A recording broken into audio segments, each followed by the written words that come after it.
শিক্ষার্থী বন্ধুরা সবাই কেমন আছো? স্বাগত জানাচ্ছি সোহেলস বিডি অনলাইনের নতুন একটি এপিসোডে।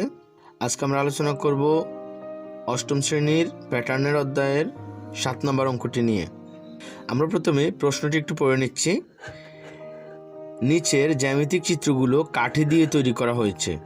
আমরা দেখতে পাচ্ছি এখানে একটি ঘর, এখানে রয়েছে দুটি ঘর, তারপর এখানে রয়েছে তিনটি ঘর। এই ঘরগুলো কাঠি দিয়ে তৈরি করা হয়েছে। এর উপর থেকে আমাদেরকে 3টি প্রশ্ন করা হয়েছে। আমরা এখন প্রশ্নগুলো দেখে নিচ্ছি। প্রথমে ক নম্বরে বলা হয়েছে কাঠির সংখ্যার তালিকা কত। খ নম্বরে বলা হয়েছে তালিকার পরবর্তী সংখ্যাটি কিভাবে বের করবে তা ব্যাখ্যা করো। গ নম্বরে রয়েছে কাঠি দিয়ে পরবর্তী চিত্রটি তৈরি করো, তোমার উত্তর যাচাই করো। এখন আমরা অঙ্কটি সমাধান করব। সমাধান করার ক্ষেত্রে আমরা প্রথমে চিত্রটি একটু বুঝে নিই যে এখানে কাঠিগুলো কিভাবে ব্যবহার করা হয়েছে। আমরা এখানে দেখতে পাচ্ছি আমাদের এই ঘরটি, যে চতুর্ভুজ আকৃতির যে ঘরটি এখানে করা আছে, এখানে আমরা 4টি কাঠি, এই একটি কাঠি, এই একটি কাঠি, এই একটি কাঠি, এই একটি কাঠি, অর্থাৎ এখানে 4টি কাঠি ব্যবহার করা হয়েছে। পরবর্তী চিত্রটিতে আমরা দেখতে পাচ্ছি এখানে আমাদের আগের মতো এখানে যে 4টি কাঠি রয়েছে, এখানেও সেই 4টি কাঠি রয়েছে, তার সাথে আরও 3টি কাঠি যোগ করা হয়েছে। 1টি, 2টি, 3টি, আরও 3টি কাঠি যোগ করা হয়েছে। এবং পরবর্তী চিত্রটিতে দেখা যায় আমাদের এখানে যেহেতু 2টি ঘর রয়েছে, আমরা 2টি ঘর হিসাব করলে তার সাথে আবার নতুন একটি ঘর যুক্ত করার জন্য আরও 3টি কাঠি ব্যবহার করা হয়েছে। 1টি, 2টি, 3টি। তাহলে আমরা এখানে যেটি আমরা সহজে বুঝতে পারি সেটা হচ্ছে আমাদের প্রত্যেকটি ঘরে 3টি করে কাঠি যুক্ত হয়েছে। আমার এই ঘরটিতে রয়েছে 4টি কাঠি, এই ঘরটিতে রয়েছে 7টি কাঠি, 4টি এবং 3টি যুক্ত হয়েছে, এবং এই ঘরটিতে রয়েছে 10টি কাঠি, অর্থাৎ নতুন করে আর 3টি কাঠি যুক্ত হয়ে 10টি কাঠি হয়েছে। এখন আমরা আমাদের প্রশ্নগুলোর অ্যান্সার করি। ক নম্বরে আমাদেরকে বলা হয়েছিল যে কাঠির সংখ্যার তালিকা কত।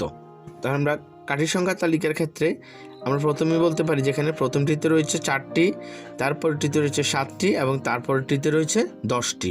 টোটাল আমরা দেখতে পাচ্ছি এই কাঠিগুলো এখানে রয়েছে। কাঠির সংখ্যার তালিকার মধ্যে আমরা দেখিয়ে দিয়েছি যেখানে 4টি এবং তারপরটিতে 7টি এবং তারপরটিতে 10টি।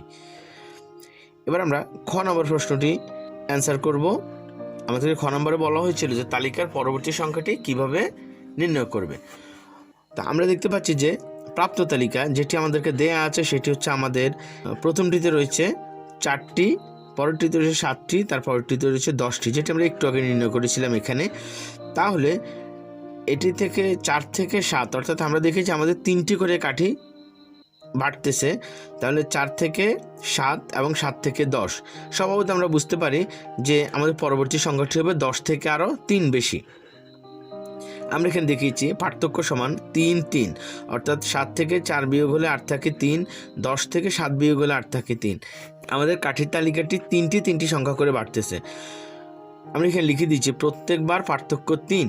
সুতরাং পরবর্তী সংখ্যাটি হবে, যেহেতু শেষ সংখ্যাটি এখানে 10, তাহলে 10, 3, 13, 10-এর সাথে 3 যোগ হলে হবে 13।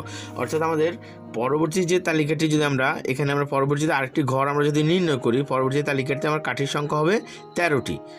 ঘ নম্বর প্রশ্নটিতে বলা হয়েছে কাঠি দিয়ে পরবর্তী চিত্রটি তৈরি করো এবং তোমার উত্তর যাচাই করো। ঘ নম্বরে আমরা দেখতে পাচ্ছি আমাদের যেই কাঠিগুলো এখানে দেয়া আছে সেটি হচ্ছে আমার এখানে রয়েছে 4টি কাঠি, 4টি কাঠির সাথে 3টি কাঠি যুক্ত হয়েছে। তাহলে এখানে রয়েছে 7টি কাঠি, 7টি কাঠির সাথে এখানে আরও 3টি কাঠি যুক্ত হয়েছে, এখানে হচ্ছে 10টি কাঠি। আমি কাঠিগুলো আপনাদের গুণে দেখিয়ে দিচ্ছি। 1টি, 2টি, 3টি, 4টি, 5টি, 6টি এবং মাঝখানে রয়েছে 7, 8, 9, 10। তাহলে টোটাল 10টি কাঠি। আমরা আমাদের চিত্রে আমরা দেখেছিলাম যে 10-এর সাথে 3 যোগ হলে 13। প্রতিক্ষেত্রে যেহেতু 3 করে বৃদ্ধি পাচ্ছে, তাহলে আমাদের পরবর্তী চিত্রটি হবে এরকম। আমরা এখানে চিত্রটি অঙ্কন করে রেখেছি। 3টি আয়তাকার ঘর আমাদের এই মুহূর্তে করা আছে, যেটা আমরা আমাদের এখানে 3টি আয়তাকার ঘর করা আছে। তার সাথে আমরা দেখতে পাচ্ছি আমাদের আরও একটি ঘর আমরা বর্ধিত করেছি, অর্থাৎ আমরা আরও 3টি কাঠি এখানে যুক্ত করেছি। আমাদের এখানে ছিল এই 3টি ঘর করা, 10টি কাঠি ছিল। 10টি কাঠির সাথে আমরা এই একটি কাঠি, এই একটি কাঠি, এই একটি কাঠি, আমরা আর 3টি কাঠি যুক্ত করেছি। তাহলে আমাদের এখানে টোটাল কাঠির সংখ্যা হচ্ছে 13। আমি গুণে দেখিয়ে দিচ্ছি। 1, 2, 3, 4, 5, 6, 7, 8, 9, 10, 11, 12, 13। আমার এখানে 13টি কাঠি রয়েছে, তাহলে আমার 10-এর সাথে 3 যোগ হলে হয় 13। এবার আমাদেরকে বলেছে যে আমার উত্তরটি যাচাই করার জন্য উত্তরটি সঠিক কিনা। আমরা এখানে উত্তরটি যাচাই করার জন্য কিছু কথা লিখে দিয়েছি। কাঠি দিয়ে তৈরি প্রদত্ত প্যাটার্ন থেকে দেখা যায় যে প্রতি ক্ষেত্রে একটি আয়তাকার কলাম যোগ হচ্ছে, অর্থাৎ প্রতি ক্ষেত্রে আয়তাকৃতির কলাম বা জ্যামিতিক চিত্র তৈরিতে 4টি কাঠির পরিবর্তে 3টি কাঠি ব্যবহৃত হচ্ছে।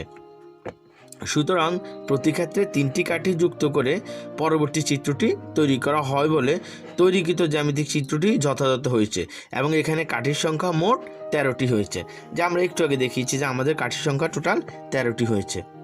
তো বন্ধুরা, সবাইকে আরেকবার ধন্যবাদ জানাচ্ছি ধৈর্য সহকারে ভিডিওটি দেখার জন্য। জ্যামিতিক প্যাটার্ন কীভাবে তৈরি করা হয় সে বিষয়টা আপনাদেরকে বোঝানোর চেষ্টা করেছি। কাঠিগুলো কিভাবে এই প্যাটার্নে যদি আমাদের পরীক্ষায় অঙ্ক আসে আমরা অবশ্যই আশা করি অঙ্কটি অ্যান্সার করতে পারবো। আজকের মতো এ পর্যন্তই, ধন্যবাদ।